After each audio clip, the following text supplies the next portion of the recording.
We're back. Queens. Season 1, episode 6, Behind the Throne. We're gonna get right into it. We're gonna try to make it quick. The Queens, formerly the Nasty Bees, are fresh off stage, off the AMA stage, that is. And they just got booked for SNL. You see them do a new show called Behind the Video, which is kind of like this version of Queens' version of Behind the Music. And then as we see the interviews and all that other stuff and them talking in their confessionals, we flash back to 2 weeks earlier. The ladies are trying to capitalize off all the buzz they have going on and off how good the AMAs was. And they're going to do a new single. But also with the new single, they're going to drop a new video and have it documented on Behind the Video. And in the process of them trying to do a new single, they listened to Muffin's verse because Muffin was originally supposed to be on the song. And there's a new rapper named Lady London who decides that she wants to be on the song. Her team sends it over, and Eric doesn't even want to play the verse, but he's like, I should, because I feel like I'd be doing a disservice if I didn't let you know that somebody else wants to be on the song. They hear Muffin's verse, they're like, it'll suffice. It ain't, what we want. It ain't what we need, but at the same time, okay, cool, she's our people, so let's put her on it. Half the group, meaning Valeria and Jill, decide to drop Muffin off the song. Bree and Naomi are too loyal and decide they want to keep her on the song. The decision is made at the end that they're going to take Muffin off of the song. We're done. That's it. You fell off. You're not hot. And it's kind of crazy, from my opinion, that they would even think about taking her off the song because of the simple fact that if it wasn't for her, you wouldn't be where you are. You wouldn't even have the opportunity of a comeback right now. You wouldn't even be living in the light that you're living in if it weren't for Muffin using y'all's record and all of that stuff. But now you don't need her anymore, so out you go. Muffin is pissed and goes to her friends. Now Muffin's friends suck. I'm going to just say what it is. Muffin has those friends who start off as your peoples and they start off as your team. But when you become popping and you become getting money, they become yes men and they become opportunists. And they become people who want to make sure that you keep them clothed, fed, and keep them living the life of luxury that you live and work hard for while they sit back and don't work hard for it. Elsewhere in the episode, Bree is listening to The Breakfast Club, and Fabio Foreign, who she was with in the last episode, is doing an interview. He's the special guest on The Breakfast Club. And Angela Yee remarks that, he looks run down, and, he was like, yeah. And she was like, what'd you do getting late from the AMA party? He was like, yeah, I had me a wild night, this, that, and the third, spent it with a young lady. And, the guys on the show, Envy and Charlamagne, are trying to pry, like, who was it, Lotto? Was it Cash? He was like, no, those are girls. I had a night with a woman. I usually don't kiss and tell, but, shout out to P-Sex. Professor Sex, a.k.a. P-Sex, is Bree's stage name. Her kids happen to be listening and overhear the fact that Fabio Foreign has now hooked up with their mother. And doesn't really go well from there. And Bree is shocked herself, like, yo, really? So the girls have this team meeting, and, she ends up letting them know, like, my kids found out about Fabio Foreign. Another part of the episode, Jill settles her divorce with her ex-husband, Darren, and he's apologizing for acting a whole clown the way that he did in the last episode when he came there, reciting all type of weird poetry and, trying to light stuff on fire and whatever the case may be. And he told Jill, you're a great person. Don't try to change too much. And there was that part. We're getting to the video shoot part now, as I can remember. I'm just going over what I took notes on. And Bree has to get there. Bree has a call time, and Bree's nanny calls out and says, listen, I can't make it there. And, you've shown her adjust to life as a single mom. Her house is a wreck. She's not home as much. And, she's like, at the end of the day, their mom is out here, being a superstar again. She's not home as much as she used to be. Their father is dead. Speaking of which, we didn't hear anything about the mistress who's pregnant and on the run. Not this episode. And then she has to bring the kids to the behind the video set where they're shooting the video. And it's a mess. The twins are rambunctious and into everything. And her eldest, James, does not really want to be bothered. And he's pissed anyway because, he just isn't, he's not adjusting to the change well. And any child wouldn't adjust to the change well. Their father is gone, their mom is not home, and he's the oldest, and his life is, just all over the place. Um, while on the video set, James is supposed to be looking out for the younger siblings, and at the end of the day, he has a soccer meet to get to. It's the semifinals, and Bree's like, yo, this isn't gonna work. I have a call time. I have a video shoot. I start shooting in minutes, and they're trying to rush her to set, and he's not having it.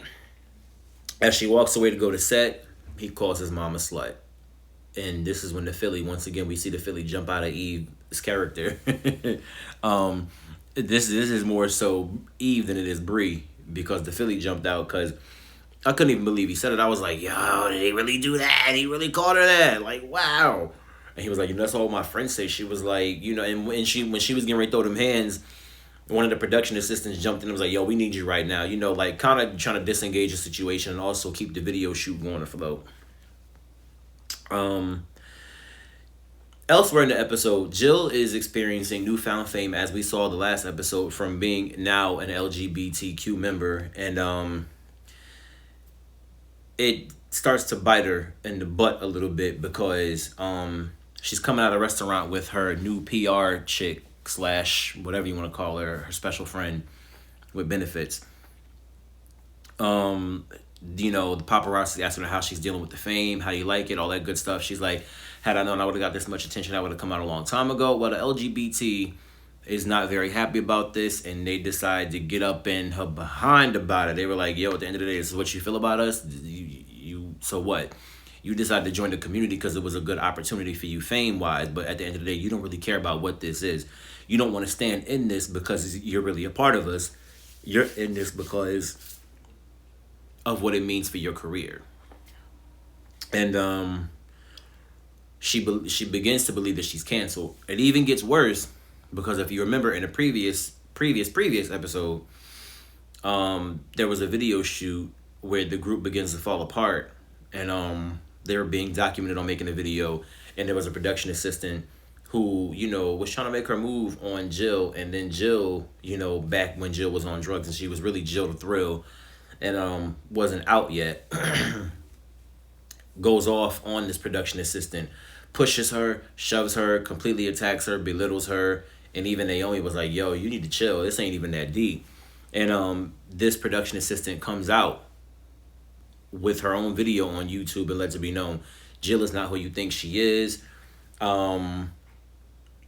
She made me so uncomfortable and hurt my feelings so bad that I left the business, and she sent me into a depression.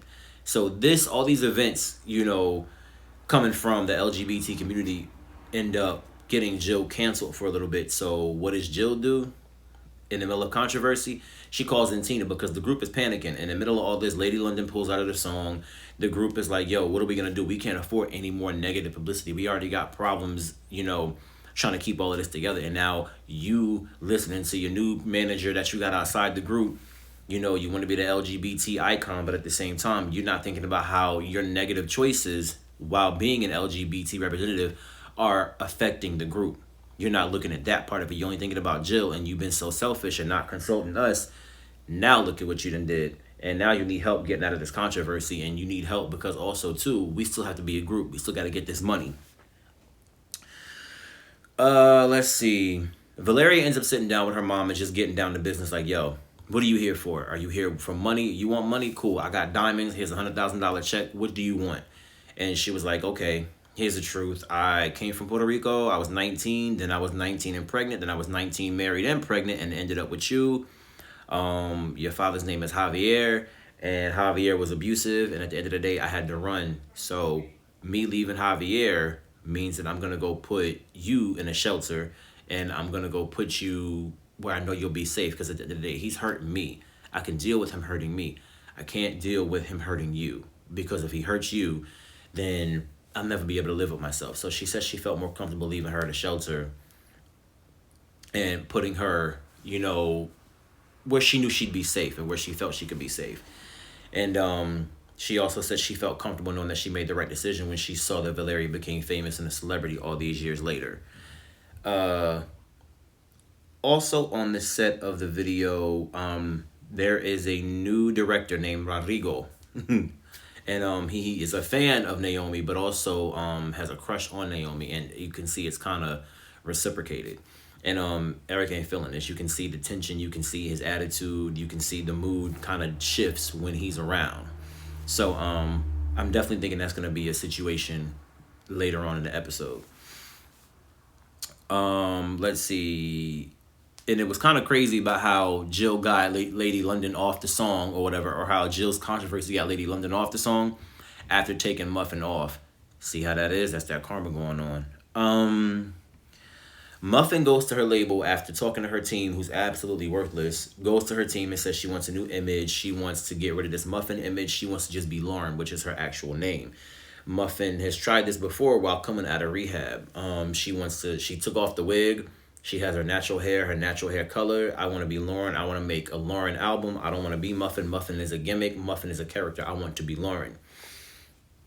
The label says, cool. We ain't sure about this because we've made and invested in Muffin. But let me take it to the top. Let's go see if this brand could be different. And she ends up getting the okay from the label, or so she thinks, because as she's celebrating this newfound, scheme with her team, because she's like, oh, the label totally bought it, this, that, and the third, you know what I mean? Truth be told, they didn't. They weren't buying it at all. As a matter of fact, you about to pay them because they dropped her. They invested in the Muffin brand. The Muffin brand is who they invested in, and at the end of the day, that's what they want from you. And if you can't deliver that, then cool. You got another album in your contract, and at the end of the day, you don't want to give us that as Muffin, so you got to go. Eric calls her and tells her that. And also, too, not only have you been dropped, but we have to settle up with the label. You owe them $750K because that was your advance for that next album. And she said, okay, well, cool. I'll just sell the house. I mean, that's got to be worth a couple milli, right? Wrong, because the label owns that house. So when Jill needs help, she calls on Tina, who she did wrong, because she cheated on Tina with her current, whatever you want to call her, with Alicia. And did go on Good Morning America, and the interview with Tina saves Jill completely. Lady London wants back on the song, and the controversy is officially dead. Just like that, they forgot. But after Lady London wants back on the song, Naomi's like, that's that Hollywood stuff I can't stand. They go sit down with Muffin and let her know, listen, you fam, and we shouldn't have took you off the song to begin with. So how about you come back and be on the song? And, Muffin's like, yo, I lost everything. I'm homeless. I don't have a house. I don't have a car. I don't have money. I don't have a label. And I put it all on the line for y'all, and y'all just left me hanging. And the ladies are like, listen, we got you if you got us. And she ends up on their new single. And the single is called Supreme Court. It's called All Rise, the Supreme Court. And it is Queens, formerly the Nasty Bees, featuring Muffin. And 2 weeks later, you end up seeing them at a launch party and a celebration for the documentary, the video, the single. Muffin's there, but she's, not excited. She's not happy. She's not in a good mood because she's like, I'm homeless, I'm broke. But Eric said he fixed it with the label. Somehow, some way, he paid them $750K. She like, yo, where you even get that kind of bread? Where you get that money? How'd you pay that? He was like, yo, just know that I paid it. And she was like, okay, but I'm still homeless. And he was like, that's cool. You can crash with me or whatever the case may be. I'm not sure if I'm the only one that was like, yo, how is this going to go? Because you usually get with people that you work with. You got with Naomi. You got with Valeria in the same group and had both of them pregnant. But that's neither here nor there. But I'm wondering if that's going to stay strictly platonic because, as we can see, Eric's not good at that. Jill got Tina all excited, got her hopes up, Tina thinks they're back together. She's like, yo, I'm going to call in to work and let them know they can get somebody else for a few months. And Jill, as her face kind of showed on Good Morning America, like, like, don't get too excited because this ain't what you think it is. That was exactly what it was. I don't know if anybody else caught that. But at this party, they're talking behind the scenes. And Jill was like, yeah, we weren't trying to be together. I just was, more so trying to thank you and needed you, and I thanked you. I invited you here, by thanking you or thanks you by inviting you here, but I needed you. I wasn't trying to be with you like that. And Tina's like, wow, you used me. You really ain't worth nothing. And Jill's like, I didn't force you to do anything. We had our own free will. And then, Tina was disgusted and literally called Jill disgusting. And Jill is wrong. Jill's foul. Because at the end of the day, you used her because you needed her. After you played her and cheated on her. And then you used her and you do her like that. Yo, like, Jill really is being dirty. I didn't expect this from her character. But her storyline is definitely getting a little bit more interesting as we go along. At this party also, the producer of the documentary pulls Valeria aside and shows Valeria proof of what everybody had been saying, which is watch out for this lady. Your mom's is not who you think she is. I know you excited, but watch out for her. She's an opportunist. She's trying to use you. She's out to get that bread. Even though she turned down diamonds and $100,000 check, she ain't what you thinking. And the producer had actual proof and receipts. And she was like, yo, if I was a jerk, I would have put this in the documentary. But here she is. Your mom is trying to use you. She was taking pictures of your credit cards. And that was pretty much the episode. That was really all that happened. We keep getting back to this scene of the shooter who ends up, I think, shooting Eric. And my thoughts on who the shooter may be, I got my thoughts. I definitely think it could be Tina. I definitely think that it could be Darren, Jill's ex-husband, potentially Valeria's mom, but also Alexis. You got to think about who the least likely people are, but also who would have something to gain out of this. You know what I'm saying? Bree's ex-husband's mistress could be, out for revenge. You know what I'm saying? Valeria's mom, money. And then, you got Jill got a whole love, not even a triangle, like a square at this point. Everybody might be pissed at her and want revenge. Like, yo, that's how you gonna do us? Like, that's it. That's how you gonna do me? Like, that's it. So that was Queens. What did you think of this episode? Who do you think the shooter is? Who was wrong this episode? Who was right? What do you think we can expect from the rest of the season? And tell me what you thought of this episode. And what do you think of the show so far? And I still think that the time slot should be moved, but I mean, it is what it is. I still think Mondays is the slot. Maybe some people are saying maybe not 10 o'clock because of the stuff that comes on the show, but Empire literally came on at 8 o'clock. So I definitely think a Monday 8 o'clock slot for them. And I'm definitely interested in the rest of the season. I'm going to keep reviewing this. Queens is the show. I love it. I can't wait. I think we got Remy Ma getting ready to come up and be a character on the show, as she confirmed. So, yeah, I'm excited. Anyways, guys, that was Queens. That was a review, and I will see you guys next week for yet another review.